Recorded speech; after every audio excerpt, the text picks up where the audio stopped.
Happy New Year, everybody, and good evening. It's January 8th, 2026, and it's an open public meeting of the Bedminster Township Land Use Board. Notice of this meeting was given in accordance with the Open Public Meetings Act. And Janine, has everybody who had an oath requirement signed their oath? Yes, everyone who needs to sign their oath did, and everyone has signed the ethics page as well. Great. So, Janine, please call the roll. Mayor Jacobs. I am here. Committeeman Hickey. Here. Mr. Walter. Here. Mr. Leonard. Here. Chairman Gutchoff. Carol, Ms. Gutchoff. I'm here. I am here. You're right. You're not officially chairman yet. No. Ms. Oravana. Here. Mr. Rodelius. Here. Mr. DiGiovanni. Here. Great. Congratulations, everybody. And we'll do the Pledge of Allegiance. We'll stand and raise, and I pledge allegiance To the flag of the United States of America and to the republic for which it stands, one nation, under God, indivisible, with liberty and justice for all. Thank you, everybody. And we'll now do the nominations of the officers of the board for 2026. Are there any nominations for the position of chairperson for 2026? I'll make a motion to nominate Carol Gutschall for chair of the Land Use Board. Second. And is there a second? Thank you. And are there any other nominations? There being none, we will treat this as a motion or motion to nominate and appoint Carol Gutschall as the chairwoman for 2026. Please call the roll. Mayor Jacobs. Aye. Committeeman Hickey. Aye. Mr. Walter. Aye. Ms. Oravana. Aye. Mr. Leonard. Aye. Mr. Rodelius. Aye. Mr. DiGiovanni. Aye. Chairwoman Gutchoff. Aye. Congratulations, Carol, and now it's on to you. Oh, thank you. Okay, I guess the next thing is we need to have nominations for vice chair. I'll nominate Jeffrey Leonard for vice chair for the Bedminster Land Use Board. I'll second that. Tim Walter. Okay, are there any other nominations? Okay, guess we have a roll call. Mayor Jacobs. Aye. Committeeman Hickey. Aye. Mr. Walter. Aye. Ms. Oravana. Aye. Mr. Leonard. Aye. Mr. Rodelius. Aye. Mr. DiGiovanni. Aye. Chairwoman Gutchoff. Aye.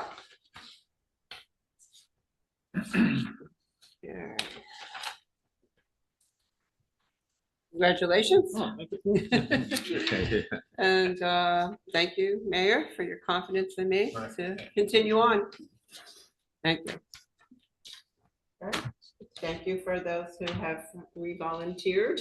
And we have a full board still. So, congratulations. Okay, I guess we have some minutes to approve. Oh, maybe some public comments. Do we have any public comments before we go on? Nobody's on, right? No one is online, and Yeah. unless there's anyone in the audience that is public besides the applicant. Okay.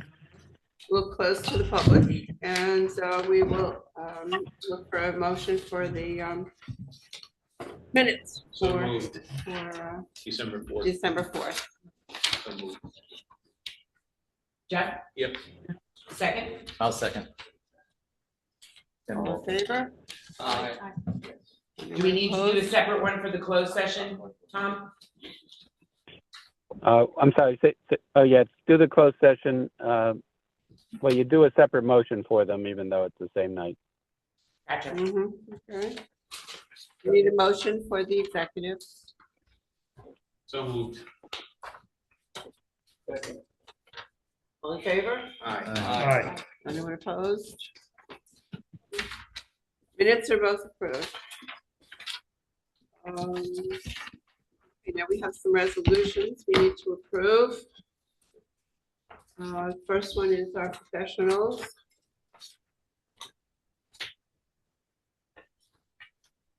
I'll make a motion to approve resolution 2026-001. Second. We need a roll call on this, don't we? Mayor Jacobs, Aye. Committeeman Hickey, Aye. Mr. Walter. Aye. Ms. Urbana, Aye. Mr. Leonard. Aye. Mr. Rodriguez. Aye. Mr. DeGiovanni, Aye. Chairwoman Betcha. Aye. Thank you. Yeah, resolution is approved. Okay, and our next resolution is our meeting dates. 2026002. I'll make a motion to approve. Second. Mayor Jacobs, Aye. Committeeman Hickey, Aye. Mr. Walter. Aye. Ms. Urbana. Aye. Mr. Leonard. Aye. Mr. Rodriguez. Aye. Mr. DeGiovanni, Aye. Chairwoman Betcha. Aye. Resolution is approved. Okay, we need resolution 2026003 for board secretary. So moved. Second. That's it? No debate? That's it. No discussion. Listen, other nominations are open. Could you hand out to the left again, please? Mayor Jacobs, Aye. Committeeman Hickey, Aye. Mr. Walter. Aye. Ms. Urbana. Aye. Mr. Leonard. Aye. Mr. Rodriguez. Aye. Mr. DeGiovanni, Aye. Chairwoman Betcha. Aye. And the next resolution is 2026004, the annual report. You had a chance to look at that.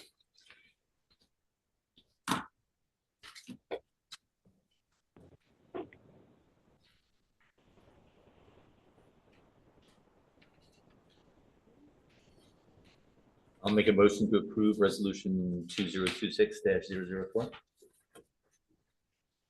I'll second. Mayor Jacobs, Aye. Committeeman Hickey, Aye. Mr. Walter. Aye. Ms. Urbana. Aye. Mr. Leonard. Aye. Mr. Rodriguez. Aye. Mr. DeGiovanni, Aye. Chairwoman Betcha. Aye.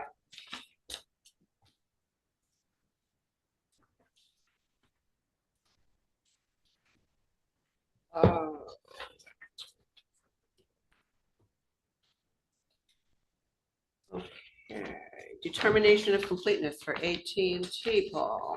Madam Chairman, this is the application to modify the lighting over at the site that AT&T is now occupied. After more than one round, they've submitted sufficient information that's subject to the waivers, the application can be deemed complete.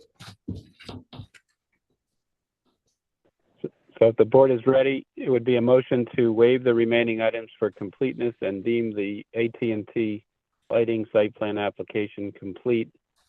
Is there such a motion? We need a motion. So moved. Second. Second.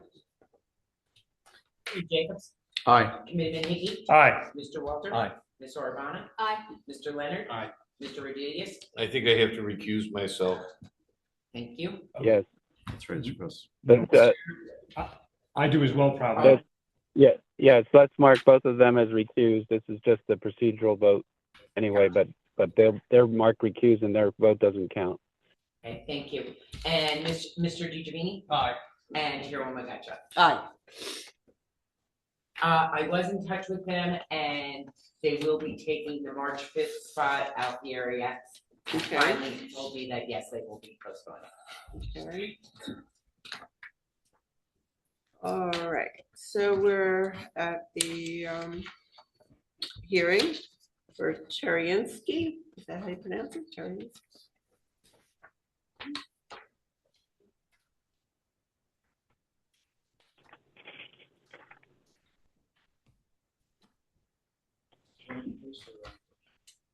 Yeah, Tom? Tom will swear you in, yes. Yes, please raise your right hands. Do you swear or affirm to tell the truth, the whole truth, and nothing but the truth to help you God? I do. And please state your names, spell your last name, and give us an address. Eric Turiansky, Turiansky, 545 Larger Crossroads, Bedminster. Parker, ER, Somerville, New Jersey. Okay. Thank you, Jeff. And the board The board recognizes and accepts Stephen Parker's qualifications as a professional engineer. So please go ahead, gentlemen. Yeah, my name is Steve Parker. I'm the engineer for the project. And I'm just going to introduce it and talk a little bit about this, but this is an application for approval of an accessory dwelling unit, which is a conditional use that's allowed in the R10 zone. Mr. Transi is the owner of the property. He's going to be constructing that dwelling unit for his mother-in-law. Right now, she's out of state, and she'll be hopefully moving in here very soon. The architect for the project is also available. He's in the audience if there's any questions. I don't think we need to go into that much detail on the plans for the structure itself. As you said, this is property at 545 Larger Cross Road. Mr. Transi lives there. It's his residence. And he would like to propose to construct the accessory dwelling unit just pretty much adjacent to the existing home, about 75 feet away. The parcel itself is large. It's about a little over 26 acres. And this is, as we said, it's in the R10 zone. It is a conditional use that's allowed, of course, meeting the certain conditions. And we'll go through those conditions and we'll indicate how we do meet each and every one of those so that this is something that the board can approve. So why don't I just go right into the letters? There's review letters from Mr. Ferrara's office. There's also a review letter from Mr. Banish's office. I can start with Mr. Ferrara's letter dated December 8th of 2025. And we'll just go through those, and I think as we go through that, we'll touch on all the points I think that'll be important for the board to consider in the application. So in the letter dated December 8th, the first comment just says the plan that's submitted from our office, the soil erosion plan, needs to be signed by the applicant before being filed with the board, so we'll make sure that it's done. The second comment is about the limit of disturbance. It's just under the threshold for requiring approval from the Soil Conservation District, which is 5,000 square feet. And so it's really just a comment or a note that if it goes beyond that, if the disturbance during construction goes beyond those limits, it will require approval of the Soil Conservation District. So we plan on keeping that within those limits. The third comment just says, based on the representations of the architect in the cover letter, the accessory dwelling unit complies with the conditional use standards, and that should be a condition of approval by the board. So it is, and it will. So we would certainly agree to that being a condition of the approval. Moving on to Mr. Banish's letter, which is dated January 5th. I think the first couple paragraphs are really just comments about the location of the property, the plans that were submitted. This is a 26.6 acre property. It's located in the R10 residential zone district. There is already an existing dwelling on the property. There's a pool, there's a tennis court, there's some detached garages, and then of course the location of the proposed accessory dwelling unit is shown as well in the area of the existing development on the property. There are no variances that are requested as part of this application, and so we're just looking for the conditional use permit, which requires approval from the board. So I think the comment number 3.1 in Mr. Banish's letter just basically says that we must demonstrate, the applicant must demonstrate that all the conditions, the accessory dwelling unit conditions are met, and otherwise a D3 variance would be required. But we in fact do meet all those requirements. So we'll go through them. He mentions it, we'll go through them. And so moving on to the next page, these are the conditions that are required to be met for this project. First comment just says no more than one accessory dwelling unit shall be permitted on any lot, and such unit may be constructed in an existing or new structure. So we're proposing one new structure. It's going to be located in an area where there was a prior structure there. There was a detached garage and some driveway areas there. It's going to be in that same area. Those structures have been removed, and it's going to be right in there because that's where it's close to the house. They can share the same driveway and use the driveway access, and it's very convenient a location for that. The second comment says an accessory dwelling unit shall be at least 600 square feet and no more than 1,200 square feet. This is proposed to be 1,040, so it falls within that range. that's required there. Third comment, any lot containing both a principal and accessory dwelling unit shall be at least 14 acres in lot area. This lot is 26.6 acres. Fourth comment, each dwelling unit shall have its own separate septic system unless otherwise approved by the Board of Health. So this dwelling unit will be connected to the existing septic system that's out there. That system was recently constructed within the past 2 or 3 years. It will need to be expanded, of course, for this. And we did secure approval from the Board of Health for that. So the plan that's in front of you shows that work. It's already been done and approved. But it will be constructed as part of that. And we do have the Board of Health approval for that. So that we meet that requirement also. Fifth condition is no rent may be charged for any accessory dwelling unit. That's Mr. Trianci will agree to that. There's no rent to be charged for this at all. So that certainly meets that condition as well.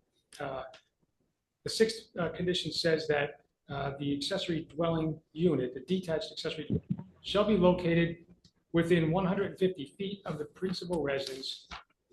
And it does. It's about 75 feet away. So it meets that requirement as well. It's going to be its own separate structure, but it will be within 75 feet. And again, the reason for that is so that they can share the driveway. So it's convenient. The whole purpose for having the building this unit is to have some, some privacy and private space, but yet be close enough to care and if that becomes necessary. So this building will be 75 feet away from the main house. And then the seventh comment says the access to the accessory dwelling unit must be by the same driveway as the access to the principal dwelling, and it is. There is only one driveway out here. It's going to be the same driveway. There are a couple of things we want to talk about. As part of the application, you can see on the plans that were prepared by our office, a portion of the driveway is going to be removed. I think that was a driveway that formerly went onto the adjacent property to the west. But that portion of the driveway is to be removed. And part of the reason for that is, one, for stormwater management purposes, so we can keep the construction under that threshold for stormwater management. But also, that's one of the comments that I spoke with one of the neighbors, Mr. Paragano, and he asked that be highlighted to the board, that be a condition that be removed. So you can see on the drawing prepared by our office, there's a cross-hatched area. It's about 415 square feet of driveway that will be removed as part of the application. We're also proposing to put some plants or a buffer between the accessory dwelling unit and the property to the west. I'm not sure what the lot, I guess it's lot 21. So Mr. Turianski plans to do that anyway. He wants to have a nice landscape area between this dwelling unit and the property to the west, lot 21. So we'll be providing that. And then just the last comment Mr. Paragano was concerned about was the fact that all construction access for this dwelling unit be through the driveway in this property. And so of course that we're agreeing to that as well. So those are really the conditions. I think Mr. Banish brings up some discussion points in the last paragraph or last section of his letter. He talks about the fact that it's going to go in the area of an existing detached garage to be removed. And the reason for that, of course, reducing disturbance, utilizing the existing layout of the site, and for the convenience of having it located in proximity to the house. 4.2 talks about any impact to neighboring properties. No, there won't be any impact. Any visual impact will be mitigated by the planting of trees and the buffer between this dwelling unit and the property line. So other than that, it's just going to be normal residential lighting. So there won't be any impact. The site drains onto this property, so there's no change in the drainage onto the adjoining property as well. I think Mr. Ferrell may have some comments, but I think we've talked about the septic, drainage, and stormwater management already. So that's really the extent of the application. There's not much to talk about. It meets all the conditions of the ordinance for the conditional use. So we're requesting approval from the board for that. Anything further, Paul? Madam Chairman, my only comments are that in my letter, I talked about getting the limit of disturbance staked out prior to construction and the fact that you need a township soil movement permit that have to be submitted. Yeah, and we'll agree to that, of course. Yeah, we'll stake out the limits of disturbance and get a permit for that. That's all I had. Okay, And good. since I'm acting as Frank tonight, I think all the conditions of the conditional use have been met but they should also be conditions of the board's approval. Okay. Okay, anything else from the board? Any questions? Just a quick question. I'm sorry. I was gonna say, the garage that's noted to the north, is that existing or will that be built new? That's existing. That's existing. Yeah. Mhm. And then how does the septic expansion work? Is that done prior or in unison with the construction? Before the CO, Okay, they'll need a certificate of completion on the septic before they can occupy the building. now, did you say mother-in-law is gonna be living? No rent? Yeah, right. Mhm. I have a question. He didn't Yeah, say they- your mother-in-law. Wait a second. Yeah, Um, right. Yeah, go ahead, though. You don't have on your plans how far this is set back from the property line. Yeah, I can scale that off right now. The building itself is gonna be about 56 or 57 feet away from the property line. 57, and do we have a property line setback for that fall? It's in compliance. It's in compliance. Thank you. It's actually shown, I think it's on the Z1 of the architectural. This is a soil plan. Seems like everything is in compliance, height, size, Yeah. everything. Yeah, Yeah. uh-huh, You make it easy for us. yeah, right. That's the impact there. Uh-huh. Okay, anybody else on the board? Okay, we'll open it up to public. No public, no public, There is no public that there is no public, so we will close it to the public. And if anybody has any other, you have another witness or no? I don't think we need, the architect is available if there's any questions about the building itself. Any I don't- questions I don't for think we that? need to. No? Everybody's good? It's pretty I have one more question. Is this a Yeah, go ahead. one-story or two-story building? One story? That means, It just has an attic space for mechanical, and then the living spaces, so I see on people. Pretty straightforward. okay, I think we're ready. I'm sorry, was that, who said that? Me, Was that Jeff? No, who said it was one story? Mr. Turiansky did, the engineer, or the owner. The engineer? the owner. Oh, the owner did. Okay, he was sworn, so thank you. Yes, so everything is in order. If the board is ready, it would be a motion to approve the conditional use site plan for an accessory dwelling unit on the Turiansky property as described this evening, subject to the standard conditions, subject to Paul and Frank's reports, and subject to the conditions discussed and offered this evening. The limit of disturbance shall be marked in the field. That was number one. They'll also complete the expansion of the septic system in accordance with the Board of Health approval prior to the CO for the accessory dwelling unit. They'll obtain a township soil movement permit prior to starting work. Next condition, all construction access shall be via the existing driveway to the principal residence. And that's all I had, Madam Chairman. Tom, just a quick question on the no rents. And, Yes, that's in the ordinance. That's in the ordinance. So how is that, and this may be just a general question, how is that enforced going forward? It is an ordinance that applies. Sometimes we've asked people to put a deed restriction. That might be a good idea here, but it is something that requires self-enforcement and honesty by people.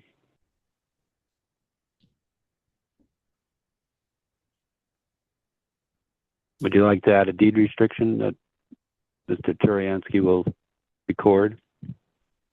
It's just it's just a remark based on the planning comments, and just curious to see is that if when you have pre-existing ADUs before the ordinance, then they can be rented out, but when ADUs are constructed after the adoption of that ordinance, then that no rent provision comes in, and I'm just from The a reason why that, practical measure, Yeah. And I understand the policy, but I'm just wondering how you enforce that. Yeah, it's hard to enforce. I can tell you the part about the pre-existing ones being able to continue was the fact that there were many pre-existing Yes, accessory dwelling right. units that were rented. And the idea was not to take those rights away, and the tax assessor actually has documentation on which ones pre-existing. But it is certainly an enforcement problem.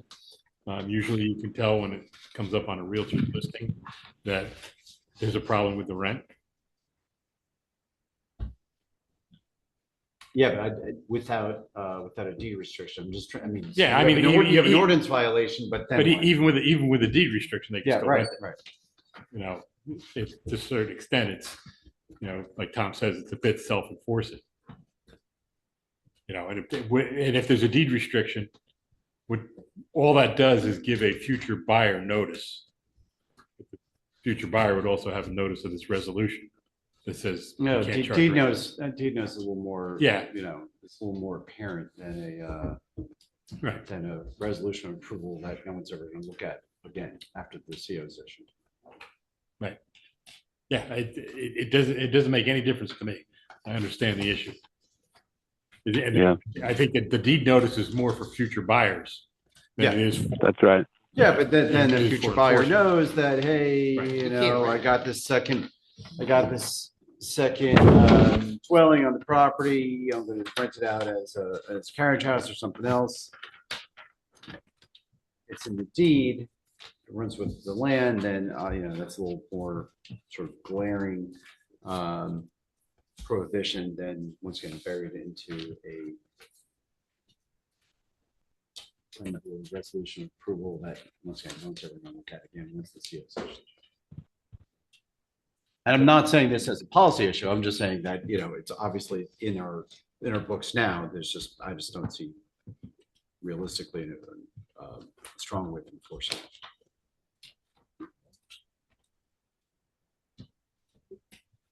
Is it worthwhile asking? My commentary is over. Deed notice doesn't really help our enforcement though.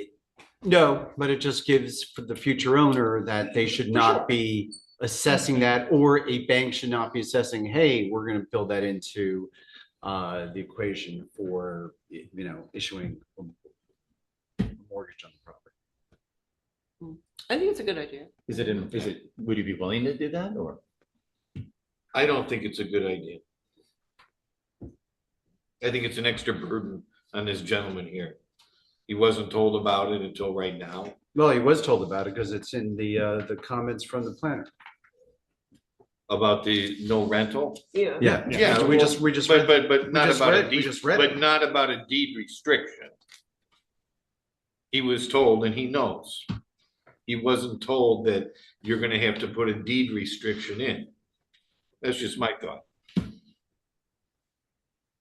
Okay, I just have another comment. I think the bigger problem, we saw this with a one-family house that was turned into two-family, is that it's marketed by real estate brokers as a rentable income, or, you know, an accessory home that can be used. And that's where the real problem is, because we had the situation on Somerville Road where that one family was turned into two-family, who knows when, and then it was sold as a two-family. Yeah, and once again, look, that's the difference between putting a deed notice in. Right. If it's in the deed notice, then it's apparent to anyone and everyone who's going to be looking at it. Mhm. Once again, I only from a policy standpoint, the distinction between having no rent. So I can understand that, you know, and when that ordinance come in, do you know? I don't remember the year, but it's many years ago. Almost 25 years ago, Yeah. I think. It's gotta be a long time. I mean, has there been a problem? Is there any specific issues that you can point to that it's been a problem? Larry, town? let me ask you this question, and sorry to interrupt, George, but I'm just trying to think of a process. You know, the word deed restrictions make the hair on the back of people's necks stand up. Is it possible to record the resolution as a notice with the deed? Yes, that is common and actually is recommended, and is, an attorney doing land use would know that that is to be expected when an approval takes place, because although arguably everybody in the world should be looking at all resolutions relating to the property they buy, people act dumb and act like they don't know, even though they are technically charged with the duty to know about the resolutions that apply. A deed notice is recommended as a way to give the purchaser who does a title search an awareness of the restriction coming from the approval. And this is a requirement of an ordinance, so it is clearly known to people that you must not charge rent. So that's called a deed notice, and what it means is that the resolution gets recorded with a deed before the CO is issued. Very common. You've done it a few times for some situations. I can't remember if you did one for an accessory dwelling unit, but you might have. And I just can't remember the particulars when we've required a deed notice, but it is common. And I don't agree with the case law, but the case law basically says that's the only way to give notice. So once again, on a policy standpoint, I mean, I don't know necessarily what the policy was behind that old ordinance. And I'm not saying that I agree with having that in there, the difference between having, I have to go back 20 years ago, if that was Metelsky era or something else. The intent may have been to preclude, certainly was precluding looking at ADUs as investment versus, hey, we're going to build an ADU for the mother-in-law, for the mother, for the kids. We've seen it for the nurse, and then you go there. Okay, in 5, 6, 10 years, it may not be a mother-in-law situation, Right. or for the larger properties, and the ordinance contemplates for people working the farm hands, other agricultural workers, right? So that's sort of built in there. But what is the difference? And maybe this is something the planning board takes up separately. But right now we have an ordinance that says that. I'm not looking to. And this is why I'm not asking Mr. Taransky to agree to a deed notice. I'm just asking the question, how is this enforced? And most likely it's not. It's just not. very, It's just- very hard to actively enforce it. Yeah, you have to sit there and you'd have to monitor Airbnb, VRBO, all the listings. And you're not going to do it. I've seen some circumstances where the owner has to submit a certification every year that they're not renting the property. But that requires more management, more tracking, more reminding the people they have to do it. I'm not necessarily, once again, It creates process. I think maybe what you're talking about is the bigger picture of, should that no rental be in the ordinance then? Yeah. Yes, that's which exactly is really, I think, the point you're getting. And that's. Well, another way to look at it, though, is I do think it was based on a policy of not encouraging it as an investment property, but encouraging it as for relatives, for workers, but not charging rent for it. And that maybe what you'd rather do is just not allow them. Because if you're concerned that there's too many of them or you're encouraging them, then you would best be just to remove the entire conditional use. Let people apply for use. So that's why I don't know what was there. This is probably, if Frank was here, Frank, Yeah. Well, if you look at it, you'll see that the 14 acres was sort of developed as a way to distinguish it from the minimum 10-acre lot, but to recognize that a large tract of at least 14 with potentially 2 septic systems, or in this case, an approved expansion of one, would be an appropriate additional use of the 14-acre plus parcels. Envisioning that there might be there might even be much bigger parcels, but they only get one. The 14 acre standard came in after the original accessory dwelling unit. Originally, I believe that line said 10 acres. And it was increased to 14 in recognition of some nitrate dilution standards that took place in the septics on the property, which is why it was kicked up to 14. We got the minimum 10, which the 10 acre zone was based on nitrate dilution. So that's why the 14 acres was put in there.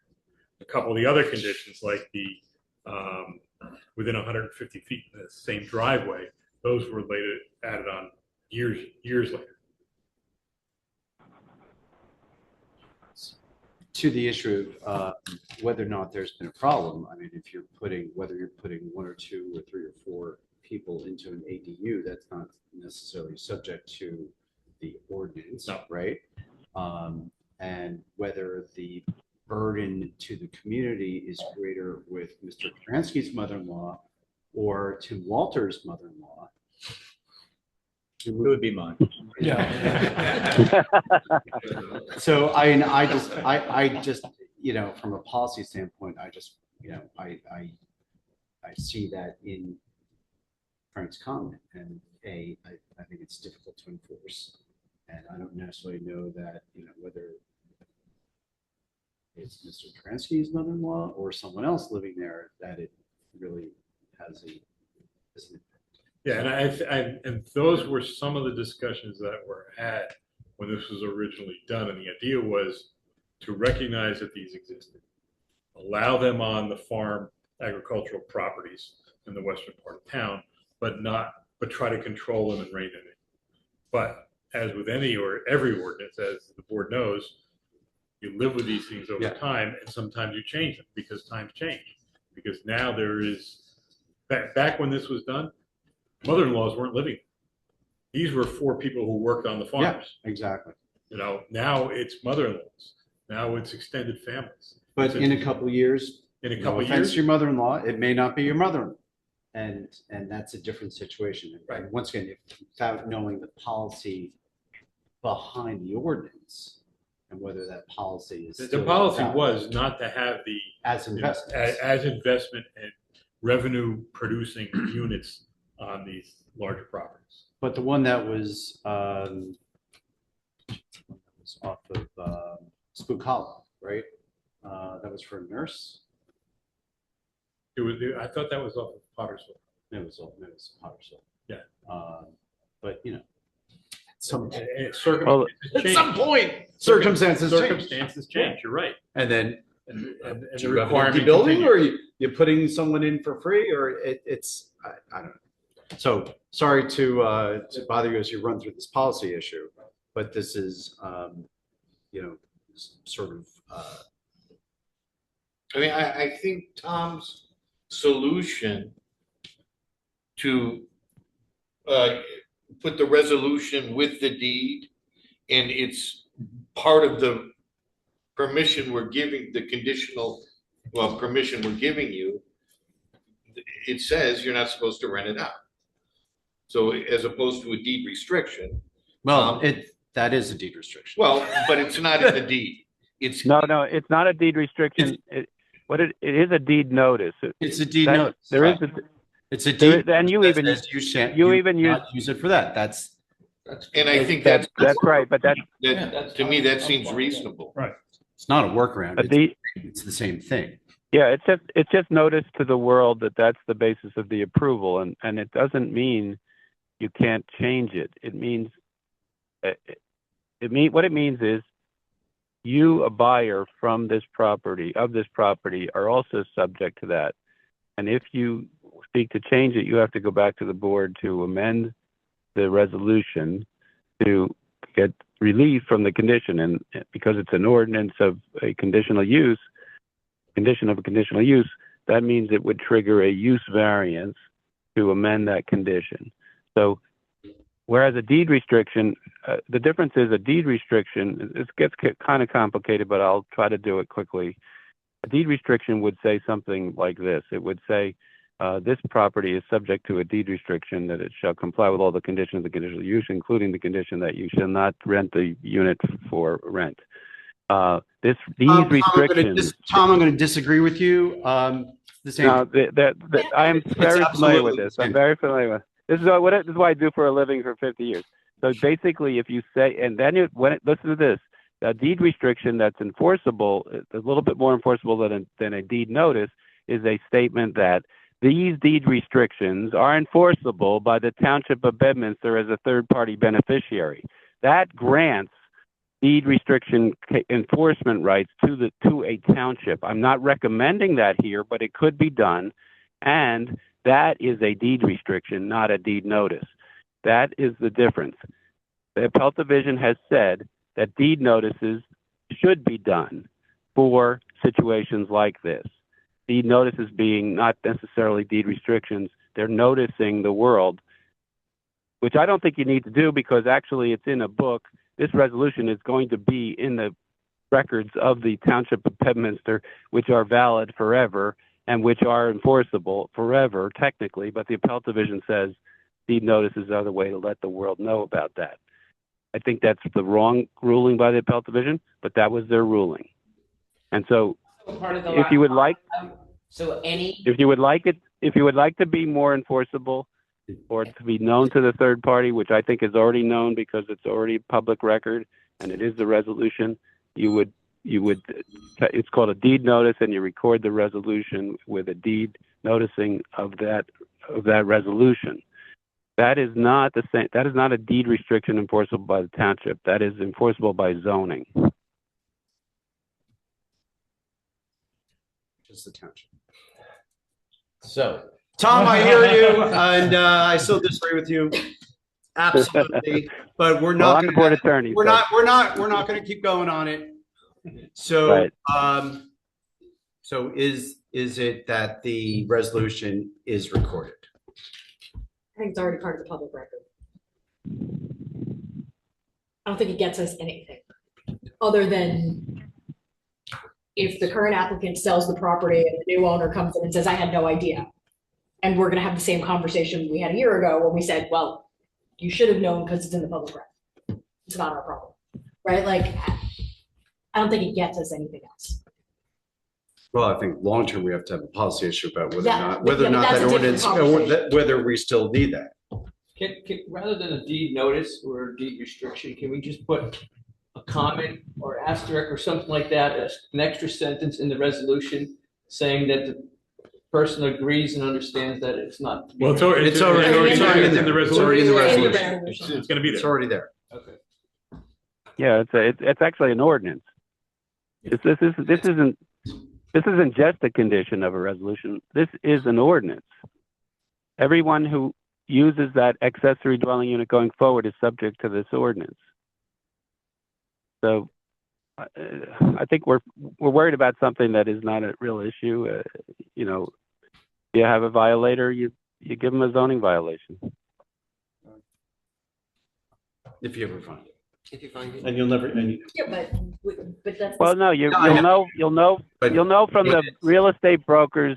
Real estate brokers' advertisements will hint to the zoning officer that somebody's violating it, and you'll give them a summons, and they'll have to come in and explain to the municipal judge. All right. So a motion. So we put a motion out there. Yeah, if you move it as it is, it doesn't have a deed notice. So is there a motion and a second? I'll move the motion as it was previously before this. Right. Before this conversation Right. was proposed. I will Without the second deed it. restriction. Tim Walters, second. Mayor Jacobs? Aye. Committeeman Hickey? Aye. Mr. Walter? Aye. Ms. Orbana? Aye. Mr. Leonard? Aye. Mr. Rodriguez? Aye. Mr. DeDrini? Aye. Chairwoman Detra? Aye. Congratulations and good luck. Sorry to put you through the policy,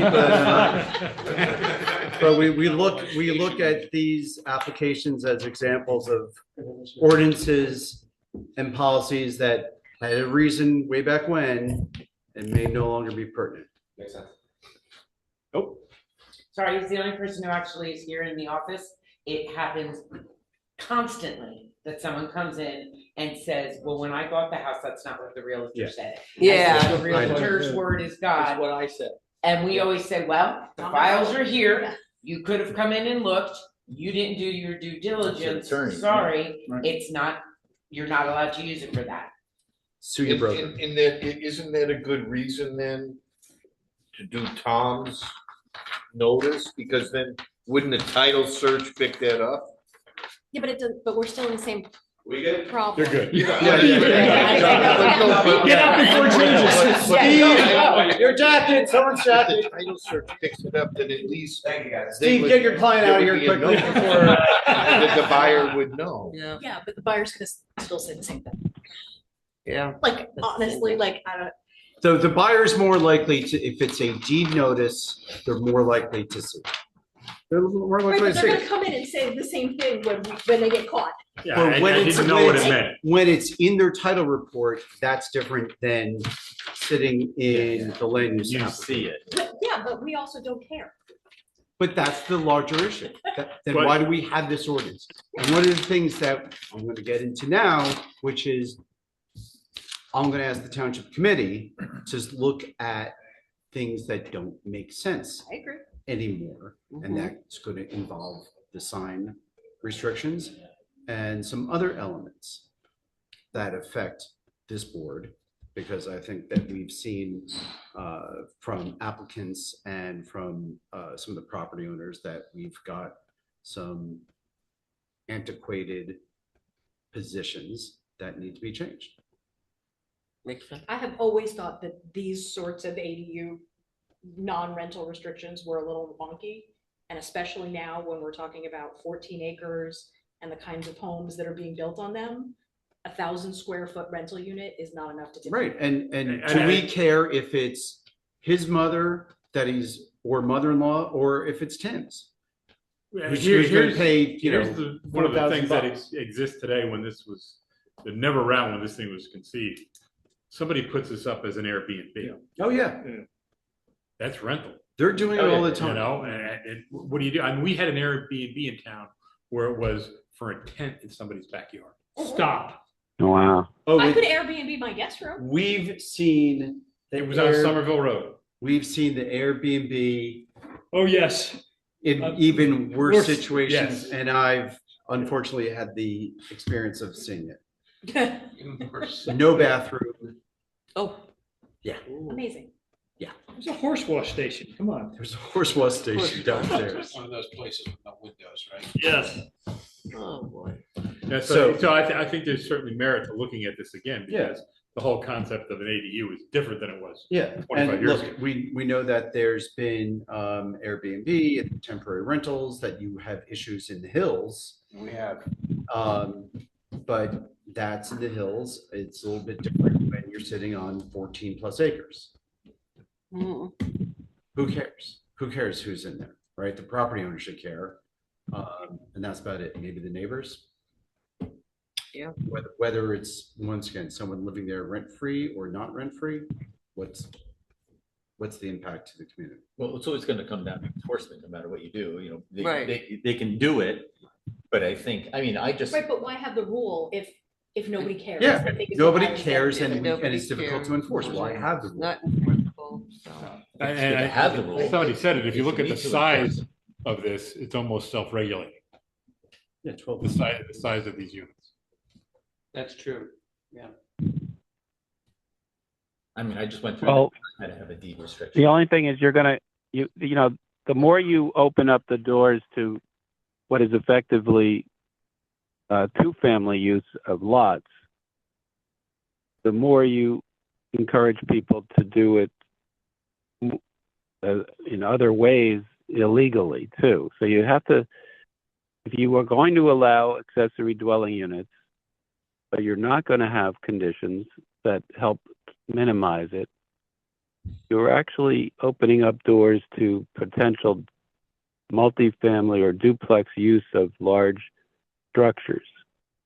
And so you have to sort of balance this policy, but so, and think about the consequences.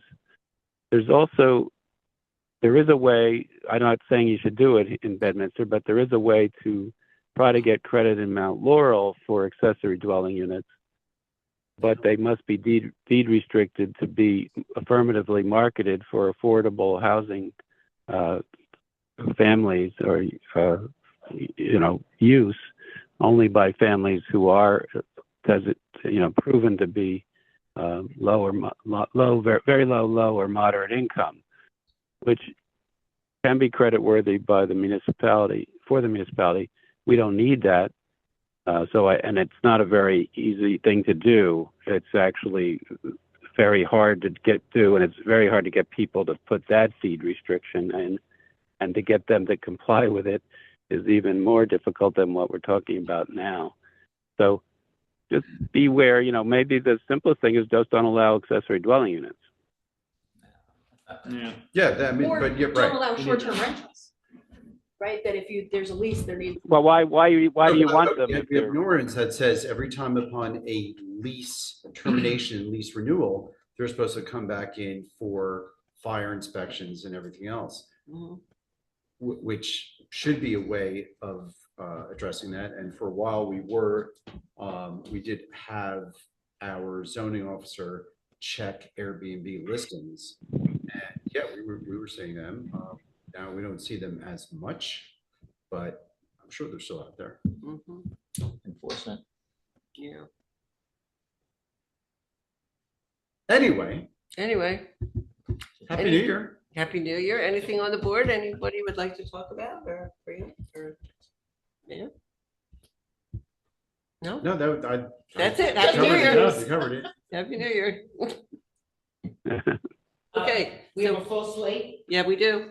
February 5th is Tesla, February 12th is Somerset Airport, March 5th will now be AT&T, and we have some others that haven't come in yet. Carrie is expected to Purnell submit. School, What are they doing? I don't know, the guy called me today, Who's that? the engineer, Also Fiddlers. Fiddlers. Fiddlers should be Mhm. coming in. There was stuff- Yeah, Fiddler's supposed to be coming in. I thought they were there was supposed to be stuff coming going on in Fiddlers. very Yeah. soon. Yeah, so we, so we've got Actually, the we do first, have the next 3 meetings booked, and we definitely have other people that are coming. Yeah, I asked Carrie to give me a heads up as to when it's coming in. So that's ASAP. ASAP is March. Right. Okay, do I hear a motion to adjourn? So moved. Second. All in favor? All right. All right, I'll see you. Are we, Good night, everybody. Good night, Tom. This Janine, is do the we have second- next week? this There is no the next No, week. this No, is no, Board no. of This Health. is the next week. That's it. Yeah, sure. Thanks, Tom. And Tesla is